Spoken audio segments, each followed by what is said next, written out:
The first thing Eleanor noticed about the apartment was the smell. Not rot, not mold, something older. Damp will left too long in a sealed trunk. The landlord apologized for it with a nervous smile and explained that the building had stood empty for nearly a decade after the accident on the 4th floor. He did not elaborate. The rent was cheap enough that Eleanor stopped asking questions. At night, however, the smell deepened. It seeped from the walls when the pipes began their low metallic groaning after midnight. Sometimes she woke with the taste of dust in her mouth and the strange certainty that someone had been standing beside her bed moments earlier, listening to her breathe. On the 7th night she heard footsteps in the apartment above hers. Slow, barefoot. The ceiling creaked with careful, deliberate movement despite the landlord insisting the entire 4th floor had been sealed for years.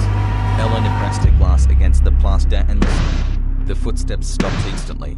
Then, after several seconds of silence, something above her mimicked the exact sound she had just made against the ceiling. 3 soft taps of glass. Her skin tightened with cold.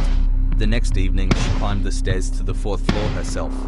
The thick chain wrapped around the entrance doors, orange with rust, but the smell leaking beneath them was warm and moist, like breath trapped behind teeth. After that, things inside her apartment began shifting slightly overnight.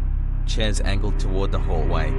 Kitchen cabinets left barely open. Once, she found all her family photographs turned face down. Eleanor started marking objects before bed just to prove to herself she was not imagining it. Every morning the marks were wrong. Tiny smears dragged through the dust across the floorboards led toward the ceiling vent in the bathroom.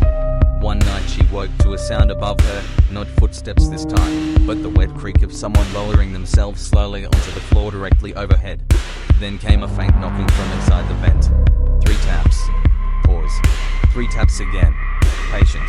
Expectant. She finally called the landlord, demanding he open the 4th floor. He arrived pale and sweaty, carrying a old piece that shook into his hand.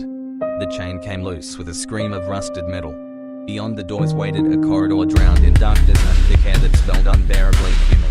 Every apartment door stood open. Empty rooms stretched inside them, coated in grey dust untouched for years.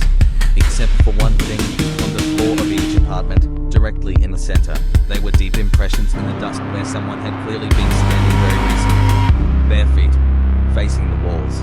Eleanor turned slowly toward the landlord to speak, but he was no longer looking at the rooms. He was staring at the ceiling above them with the expression of a man hearing footsteps